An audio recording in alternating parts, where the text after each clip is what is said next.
Welcome back to Super Tuesday, presented by Progressive. It's the Utah State Aggies on top at home, 32-21 at the half over the Air Force Falcons, trying to redeem a loss to the Falcons on the road 2 weeks ago. And the issues, as Richie Schuler, my broadcast partner, I'm Eric Rothman here at the Smith Spectrum.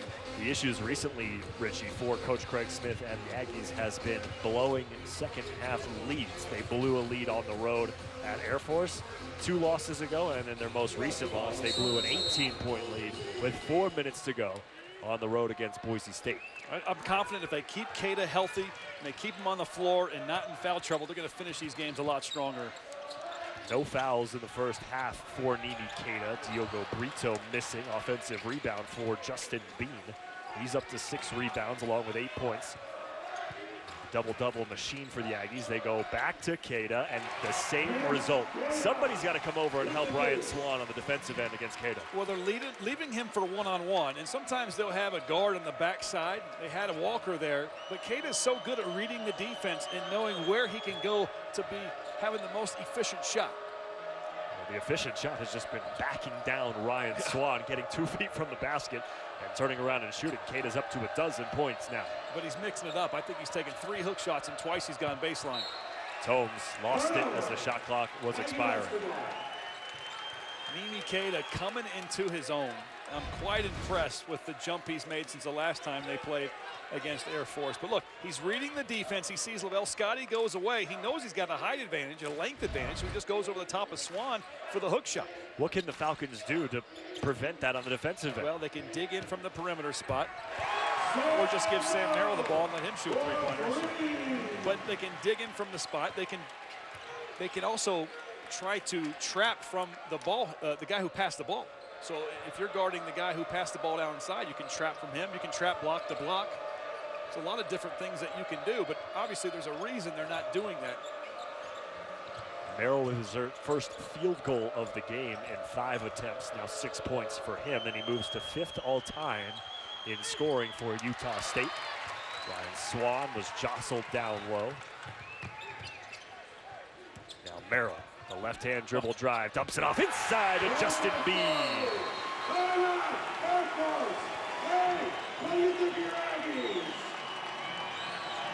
And you see how good Sam Merrill is. He can score the basketball, but he hesitates, he splits defense, and he takes it down inside for a dump pass. That's beautiful basketball. Justin Bean, the finisher. He's in double figure scoring, the largest lead of the game for the Aggies.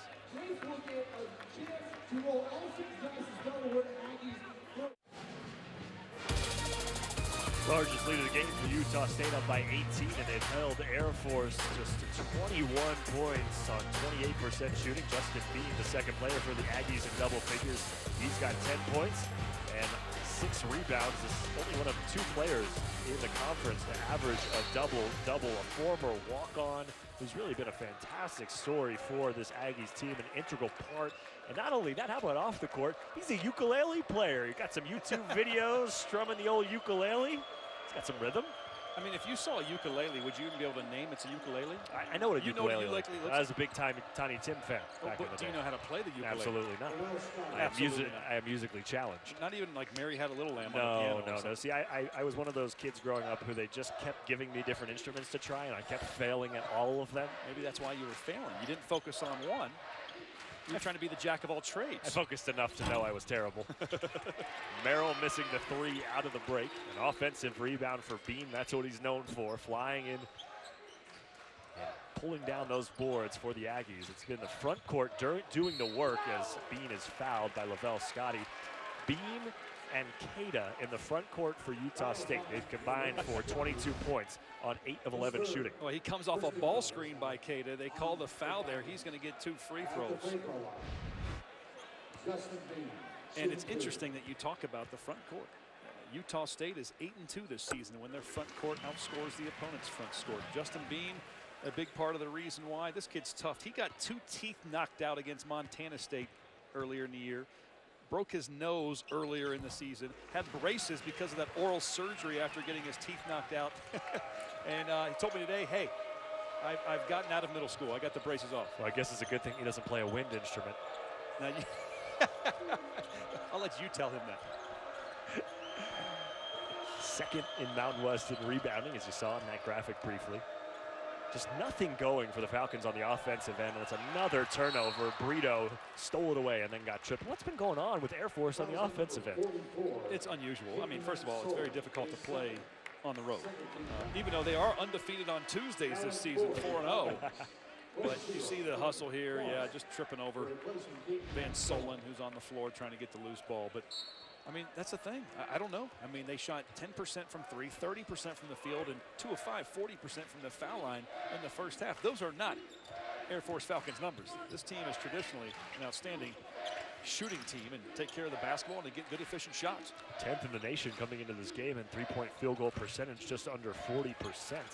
And they shoot as a team 48% from the floor on the year. And well under both of those stats in this game. 5 on the shot clock for Sam Merrill, who finishes with the right and hits the deck.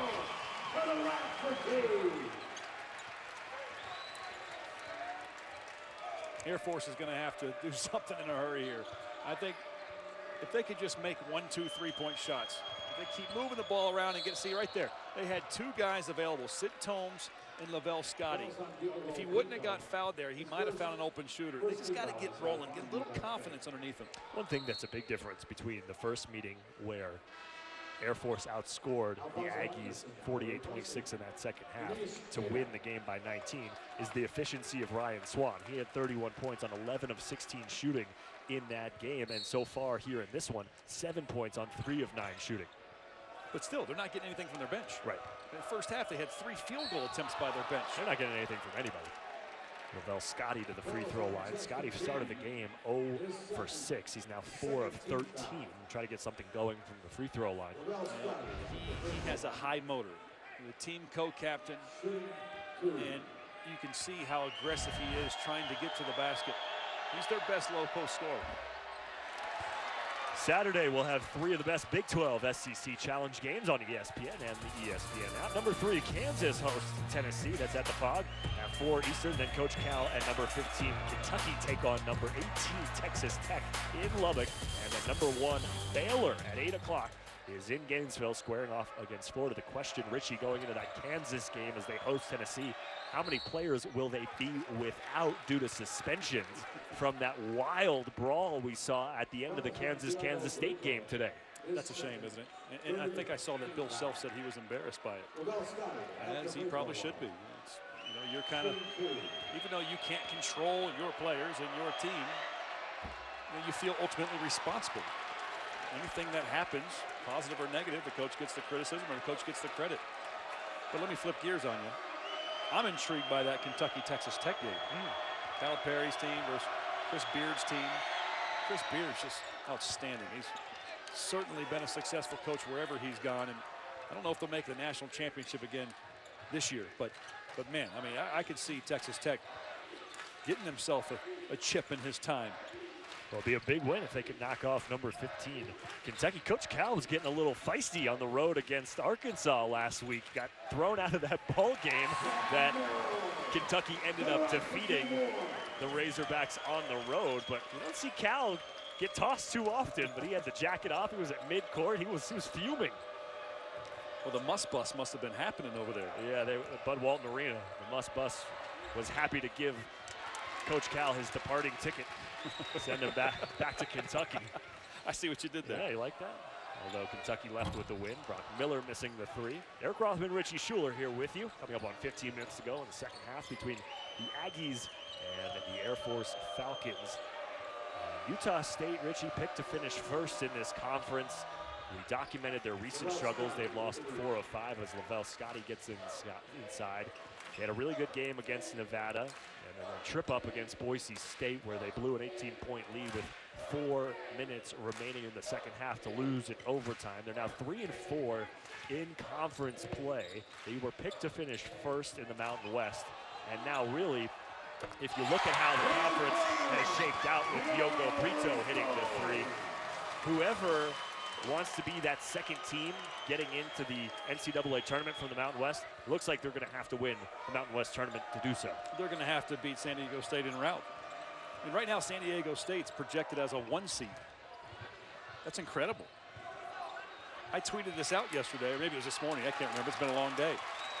2 of the top 4 teams in the country, number 2 Gonzaga, number 4 San Diego State, are from non-Power 5 teams on the West Coast.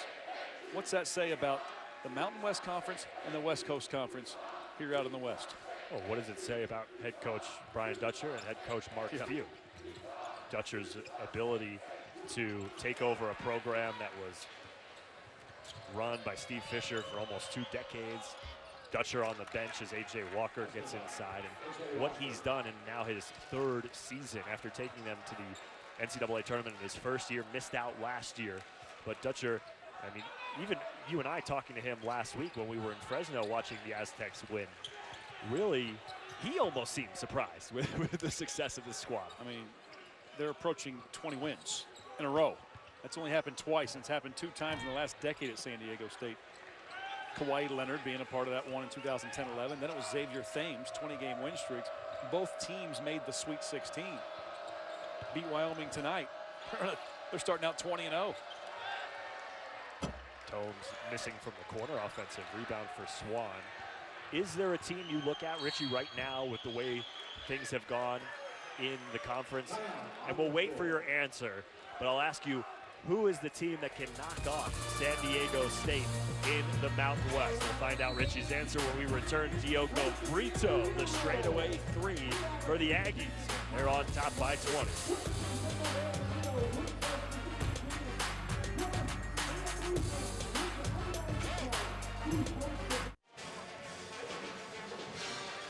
Well, it's not often that head coaches come out way before a game starts to greet their fans. But how about this earlier today from Utah State head coach Craig Smith, coming out an hour before tip and getting into the...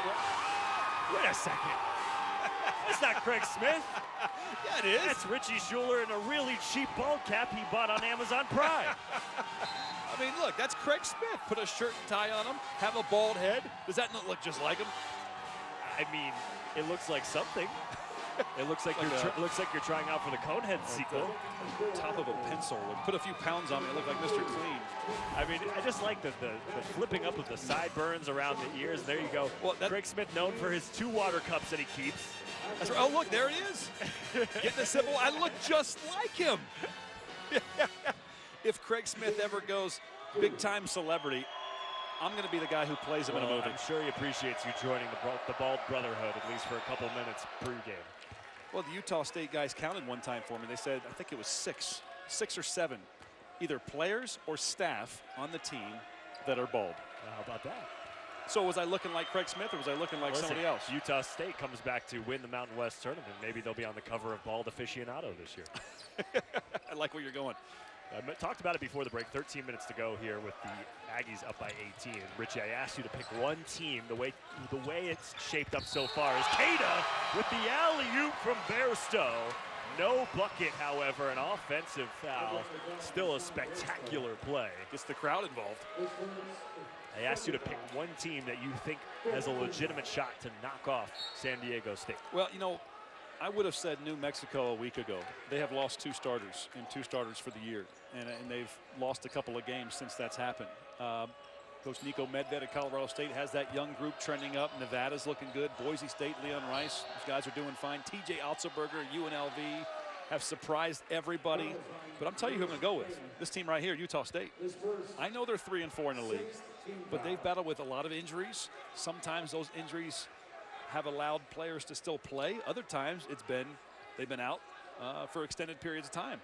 Like Cada, last year's Mountain West Defensive Player of the Year, the freshman of the year, 2nd team all-conference. Now he's back, and I think now that they have their full complement of players, and I think now that they're kind of feeling each other out, figuring out how to play with one another, this team could be dangerous. They are not peaked right now, and they'll peak at the right time. As you see, defensively, Brito coming in. Talk about a dangerous play there as he collides with Caleb Morris, who goes to the free throw line down by 18. Just 10 days away from Utah State traveling down to the Viejas Center to take on San Diego State. The second meeting between those 2 teams this year. San Diego State winning here in Logan, 77-68 at the beginning of January. But that was a game that really the entire Utah State team didn't know if Nimi Keita was even going to play until about 90 minutes before the game. He wasn't in game shape, and you talk about Keita getting healthy, Justin Bean, Sam Merrill responding from those high ankle sprains that they've both been dealing with. Coach Smith saying this is the healthiest they've been all season long. So you're right, going to be a different Utah State squad on the road at San Diego State. So San Diego State comes down here and wins in January. Yeah, that affects the conference standings. But conference tournament's not until March. You're a different team in the course of 2 months. And Utah State, they started out strong with a number 15 in the country or whatever it was, and they've dipped. They lost 3 straight, then they beat Nevada, and then they great play. It didn't count the first time, but it sure does that time. Bean connects to Nimi Keita. With this Utah State team, with their full complement of players, they're going to get back to being what they were a year ago. Still fighting on the defensive end. Here's Bean. Kick out, the trailer. Sam Merrill trying to go inside, working a 2-man game with Bean. Well, this is a great press break. They will move the ball, and it's 2-on-1. That's what happens on press breaks. It ends up being 3-on-2, 2-on-1, and you have a guy like that in Keita who has length, and that pass was high. Bean threw it high, and Keita was still able to catch it near the top of the backboard and slam it home. We also have to talk about how Utah State responded to blowing that 18-point lead with 4 minutes to go against Boise State on the road, losing in overtime, their 4th loss in 5 games. They have responded admirably here tonight against Air Force. They have responded, but how much are they up by right now? 18. 18 with 12 to go, not just with 3.5 to go. So trust me, Craig Smith's on his guys and trying to teach them how to close. And that's been the message all week since that game, or the last couple of days, I should say. Finishing, finishing, finishing. And that loss might have been the best thing that happened to him come March. All right, got to write it down. Up 18 with 12 minutes to go. Utah State, you can blame Richie Schuler if you blow this one. Up by 16. Timeout on the floor.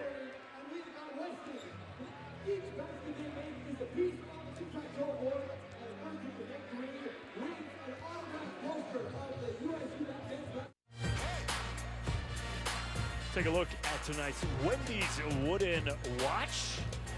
Wooden Award mid-season list coming out a couple weeks ago. How about Malachi Flynn, the transfer from Washington State, lighting it up for San Diego State this year, Richie? Look no further than the Mountain West Conference. On the verge of being 20-0, top 5 in the country. Malachi Flynn had a terrific sophomore season at Washington State. Hit the most 3-pointers there since Klay Thompson was there. And now you see his numbers. You see what he's doing for number 4 San Diego State. In my opinion, Malachi Flynn, All-American player. Brian Dutcher, head coach of San Diego State, could be National Coach of the Year. The lone undefeated team in the land. They're number 4 in the country. Kansas, Baylor, Gonzaga. The 3 ahead of them. Eric Rothman, Richie Schuler here with you in Logan, Utah. As Utah State Aggies looking to avenge a loss they had 2 weeks ago on the road against Air Force. They have dominated this entire game. Air Force's offense has been non-existent as Brock Miller lips out that 3. Air Force 33% from the floor, just 1 of 11 from 3 for a team that came into this game. 10th in the nation in 3-point field goal percentage, just under 40% on the year. Lavelle Scotty's the lone Falcon in double figures. He's got 13 points on 6 of 16 shooting. Misses badly on that 3. Loose ball picked up by Bairstow. That's not a bad offensive possession for Air Force. Just not knocking down the shots. Wide open for Lavelle Scotty. If you're going to miss a shot, you got to get it up over the rim. If you're short, you don't give your teammates an opportunity to get the offensive rebound. Bairstow pinballs around, wanted a whistle, didn't get it. He's still searching for his first point of the game. A.J. Walker quickly back the other way, no. Still a lot of time in this game. Trust me, I'm sure Coach Smith is telling his team the same thing. So when you have all the issues that you had and one of your best players not playing until as of late, you got to figure out how to play together as a team once everybody's together. They didn't have a back-to-the-basket post presence the entire time they didn't have Keita. Now they got one. They got to learn how to play with them. Not a great pass by Bean, but Keita getting fouled inside. And that's one thing that Keita can do. Yeah, he's big, long, and strong, but he has good positioning and good footwork, and he can draw some of those easy fouls with just defense trying to get around him. Staying with Keita, one thing you talked about earlier in the game was his back-to-the-basket vision. Tell me a little bit more about what he does so well when he's in that one-on-one position that he's picked up so many times tonight in this game against Ryan Swan. Well, look at Justin Bean, man. He's all over the place. Back the other way, Chris Joyce wildly goes up. He'll get to the free throw line. Well, the reason they call blocking foul here is because he's inside the restricted arc. But Nimi Keita, number one, he's 7 feet tall. So he can see over the defenders more often than not. As we see, his feet are inside the restricted arc. Otherwise, that might have been a player control foul. So look at his footwork. Yeah, both feet are in there. Plus, I don't think he was set, so it's a block either way. But Keita has good touch on the ball. See how he shoots the basketball with good touch? He also passes the ball with good touch, too. So when players collapse on him, and we haven't seen Air Force do a whole lot of double teaming, if any, right? So when players do double team or guards dig in, meaning they're just trying to get a hand on the basketball to try to spook the guy with the ball inside, the post player, he's so good at looking over the defenders, looking across court, usually the opposite wing or the opposite corner, and throwing over his head for an open shooter. When the ball goes down inside the paint, everybody adjusts defensively, and everybody takes a step in towards the paint. And, he's so good at passing out of it because of his height, because of his vision, because of his high IQ down inside, and just the fact that he has great touch on the ball. Brock Miller for three. That one goes down for Miller, his third triple of the game. Quickly, Chris Joyce trying to respond. A one-and-done possession there for Air Force. Under 10 minutes to go here in regulation. Diogo Brito looking for some help. Look at that positioning. The only thing I wish Keita would have done there is not faded away and try to shoot a left-handed hook. He's so big and strong. He's stronger than that defender. He had amazing position. He had the whole lane. Just absorb the contact, take the hit, go up and finish it strong with a dunk or a foul. I mean, look at this positioning. This is incredible. Just catch it right there. Turn, don't fade away. He's got about 5 inches on Ryan Swan. Take it to him. Keita, the reigning Mountain West Defensive Player of the Year. School record 84 blocks last year. Is playing in his 9th game this year due to injury. Has only averaged 22 minutes per game, easing his way back into this lineup. He's got 19 minutes on the floor and another ISO possession against Ryan Swan. And this time Swan is called for the foul. You're seeing the versatility of Keita. We've seen him go baseline. We've seen him go middle. We've seen him knock down three-point shots. On that possession, he turned and faced. Little Jack Sikma stuff. Turn and face and go at him. I'm just surprised that we haven't seen one time. Oh my goodness, Justin Bean, who's already got his 12th double-double of the season, rising up over the double team. And see, yeah, I mean, that's great job by Justin Bean. His athleticism, his ability to jump, catch the ball. He's got strong legs, but you saw Air Force take the ball and try to shove it down Utah State's throat as fast as they could. And then they got a foul on Keita. But look at that. I just love it. Over the top of two guys. One really and one trying to help. But Air Force doesn't let it bother. They get the ball in bounds and they push it. And I think it was Keita that fouled, right? Keita's trying to get position defensively because they're so fast down the floor, and he gets called for the foul. Third foul on Keita. Just to put a button on the point, we were talking about Keita on the offensive end. I was saying that I'm surprised we haven't seen at least one time where Air Force gave him a different look in the post. They allowed Ryan Swan to guard him one-on-one every single time. And perhaps that worked in the first game, and they got him in foul trouble. But I also know that Utah State has a lot of weapons out there, and some coaches are hesitant to help off of some of these other great scores. We talk about how great a shooting team Air Force is. And Utah State can fire it from behind the arc. They have struggled overall in the season, actually in conference play too, which actually surprises me because they have so many weapons that can knock it down.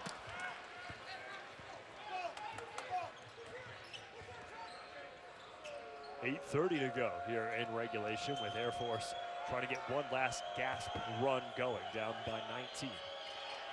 Emeka Akaya, another missed three-pointer as the Air Force Falcons are now 1 of 14 as Swan storming in. Akaya stripped on the second effort.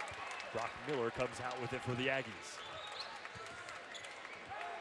Swan now just 3 of 10 from the floor, 1 of 5 from 3. Utah State dominating the offensive rebounding category and out rebounding Air Force overall, 37-29.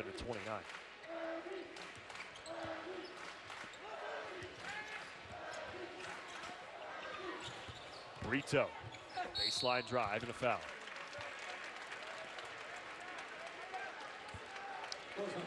Diogo Brito at the free throw line when we return. Nearly a 4-minute drought for the Falcons on offense. Utah State dominating here at home late.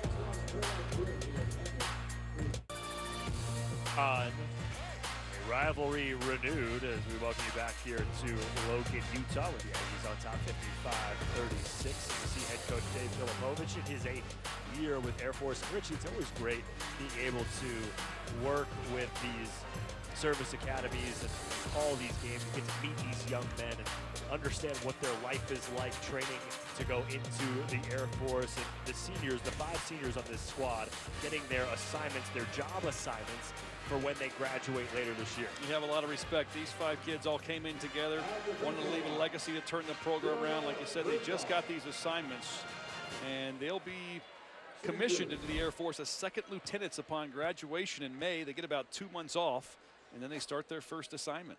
It's really interesting reading about the statistics of these men and women at the Air Force Academy. 10,000 people apply on average in a given year. Usually only 1,200 are accepted into the academy. 60% go on to serve 10 years in the Air Force. 45% serve 20 years. So this is a career these men and women are deciding upon when they're 16, 17 years old and applying for colleges and universities around the country. It's a huge commitment and a huge ask of them at such a young age. And obviously we tip our cap and we salute them and thank them for their ability to recognize what they wanted to do. Obviously is that young, but also the commitment they're making to not only this school, but their country as well.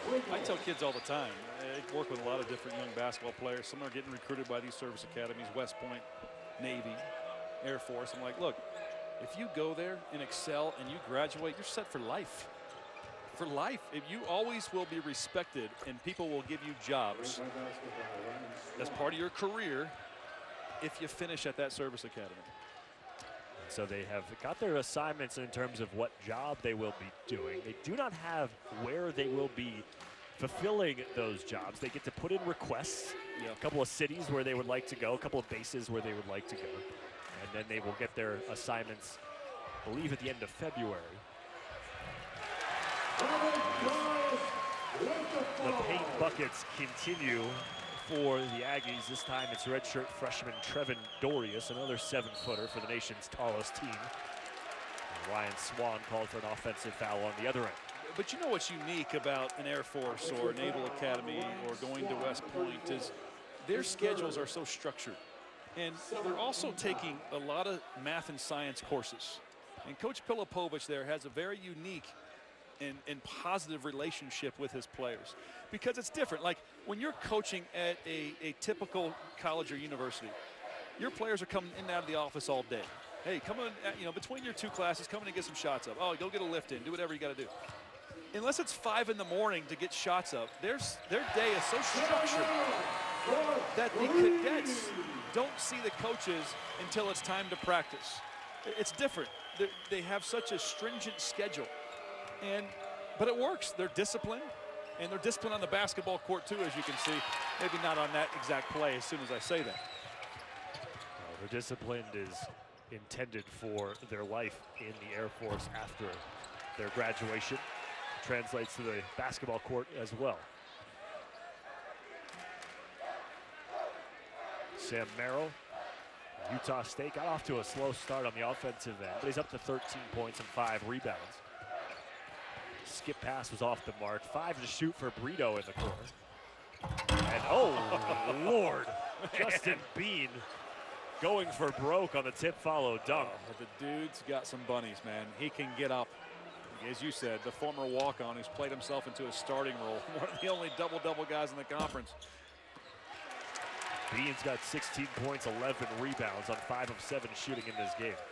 I just like watching Coach Craig Smith's reaction. He's so animated now, trying to get his team out of this funk. So every time there's a good play, he's celebrating on the sideline as if he's one of the players. Second-year head coach for the Aggies, went 28-7 last year.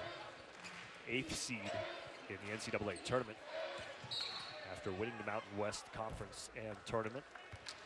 Currently on a 13-3 run, but he's an excitable head coach. Guy that connects with his players, and we know from talking to him pregame, you've covered this team quite a bit this season. He's never had a loss for words. No, he's great. He's great. He's a great conversationalist. And have you ever seen, you're a Twitter guy. Yeah. You ever seen the Captain Craig Smith Twitter account? You showed it to me. It's the funniest thing on Twitter. Yes. If you're on Twitter right now, go to Captain Craig Smith. It's C-A-P-T Craig Smith. It will make you crack up. And I asked Craig Smith when we were at Air Force a couple weeks ago, I said, how do you feel about that county thing? He said, I think it's great.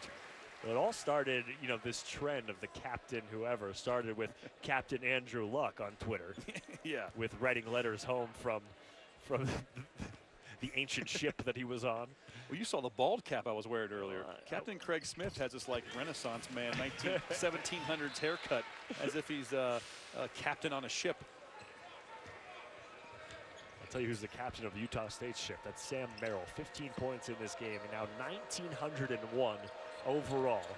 And he now ranks 4th all-time in Utah State scoring. How'd that bald cap feel? You think you could get used to being a bald man? You know, you ask a very good question. Very inquisitive. I'm sure I wouldn't have a choice if that time ever came. Well, I don't think I'd get used to wearing that thing on my head. That's a tight fit. You could go plugs. You could go. It's true. You know, the foam. What, the spray on? You can go the spray on. What I've always liked is I don't think gets enough publicity is the Sky Mall magazine. You've been on too many planes, man. I know. The Sky Mall magazine hat or cap that's got infrared lighting that you're supposed to wear, I guess, just all the time to grow your hair back. Wow, I'm going to try this. I think you might. I'm going to try it with the bald cap on and see what happens. Follicles would have to be quite stingy.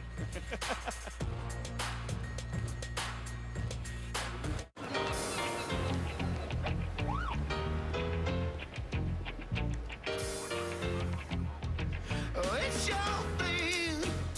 Do what you want to do. I can tell you, but it's like to. It's your thing. Do what you want to do. I can tell you. We're off to a good start from left bead, but right bead is cutting him off now. Left bead is making a bit of contact. Oh, we've got a double bead going for the inside line. The left bead into first place.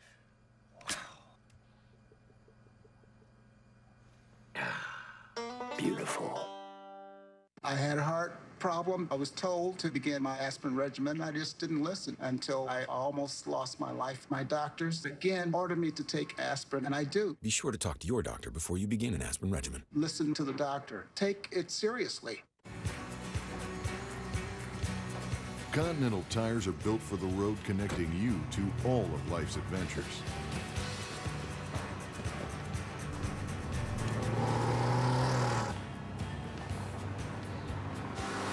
Whether you drive to live or live to drive, Continental tires deliver the performance you need to tackle those adventures with confidence. Continental Tire, for what you do.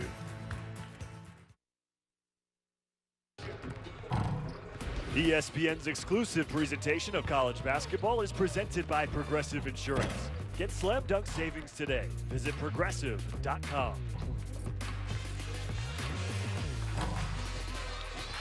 Back in Logan, Utah State handily taking care of the Air Force Falcons so far. And tomorrow night, folks, Zion Williamson makes his long-awaited return and his debut in the NBA. But first, Kyle Lowry, Pascal Siakam, and the Raptors host the 76ers.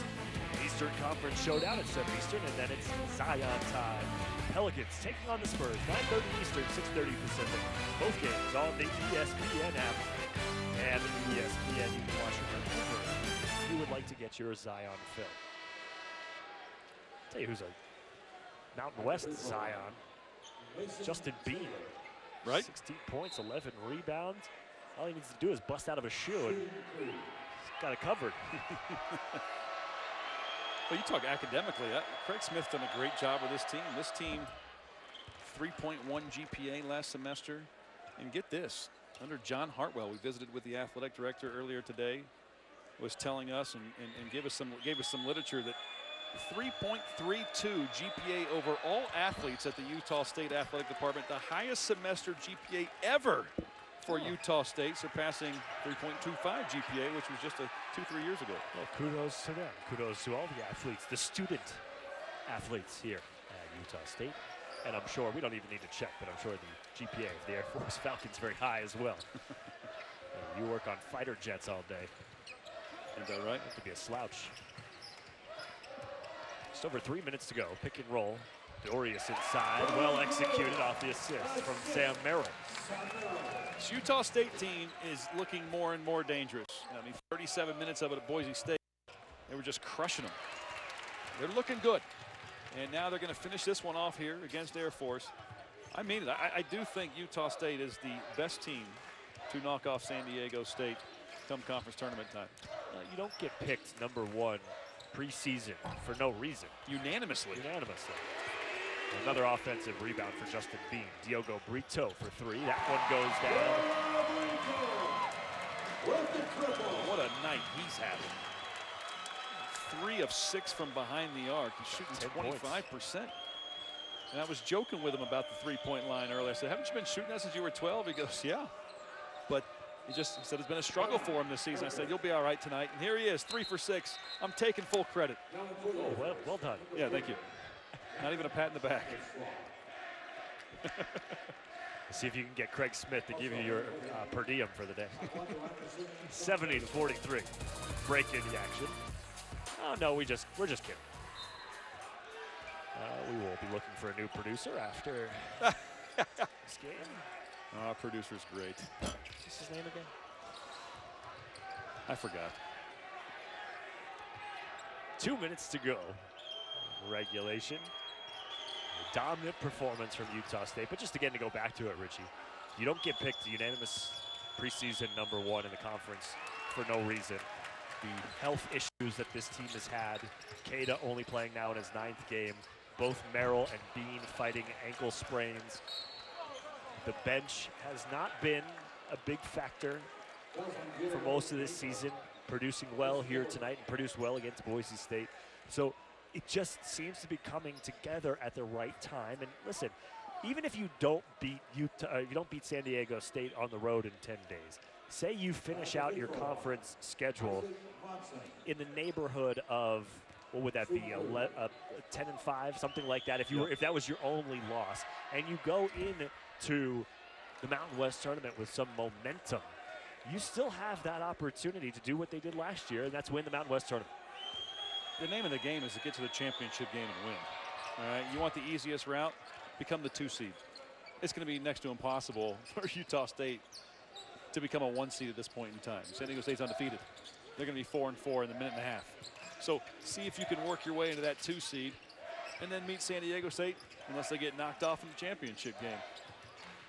This Utah State team is really coming together. Right there, Alfonso Anderson, he's a player. Diogo Brito, those are guys off the bench that have been pretty good on the season. And they got some trending players. Sean Bairstow's trending up as a freshman. And Trevin Dorius has been getting some big minutes down inside when Keita comes out of the game.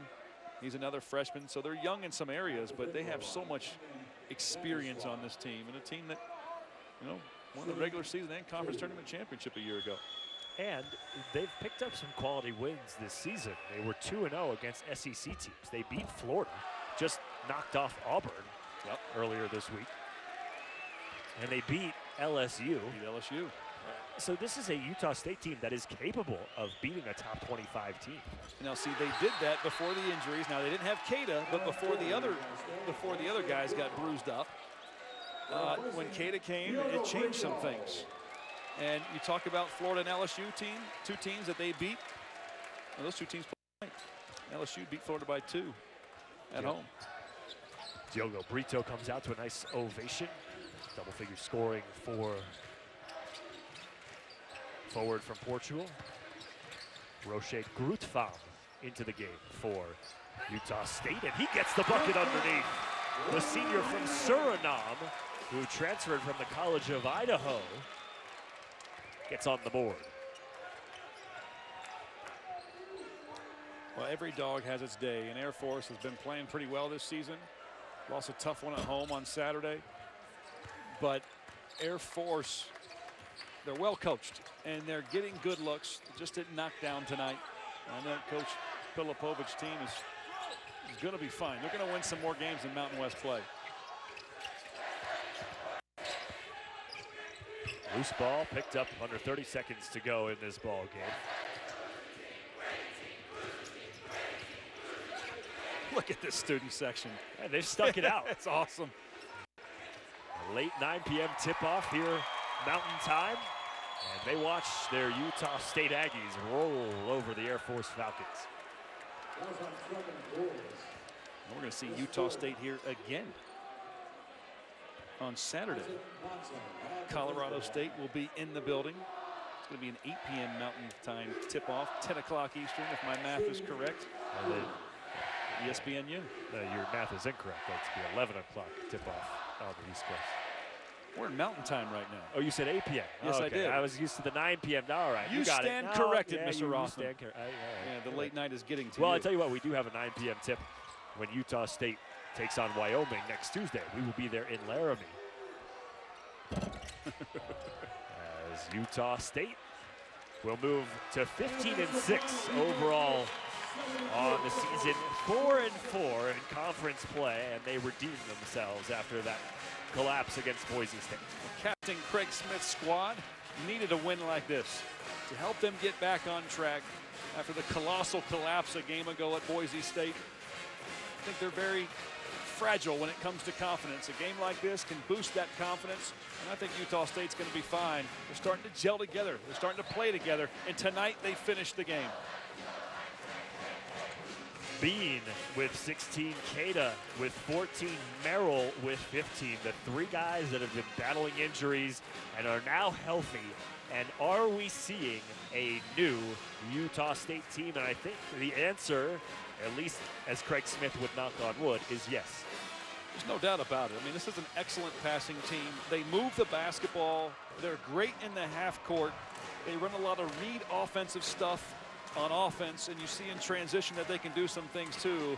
And with Cada in the basketball game, man, they are dangerous on both ends of the floor. Last year's Defensive Player of the Year, and a guy that has proven to be able to score with his back to the basket. 14 points for Nimi Cada in this game, 6 of 8 shooting. What impressed you the most if we take a look at the highlights? Well, you know, I didn't know he had that kind of range, first of all. But it's his versatility down inside. We saw him go baseline. We saw him shoot a number of hook shots like this. We saw him turn around and face up. We saw him finish things on the offensive end against the zone press. It's his versatility, and finally he looks light on his feet, and he looks like somebody that's playing with the athleticism he had a year ago, despite the fact that he's put on 20, 25 pounds of muscle in the offseason. The combination of Cada and Justin Bean, who was spectacular again, averaging a double-double this season. No different tonight, 16 points, 13 rebounds. He's all over the place. 5 of 7 from the field. He even hit 6 free throws, but I mean, he has got some athleticism. He can get up off the floor, and he does so in a hurry. We talk about fast twitch muscles. Justin Bean getting it done, and he always moves well off the basketball. You see him, he finds little crevices and spaces as he takes the selfie into the locker room. Taking selfies, shaking hands, kissing babies. He's the mayor of Logan, Utah, Justin Bean. Bean, Cada, Merrill, the trio, get it done here for the Aggies.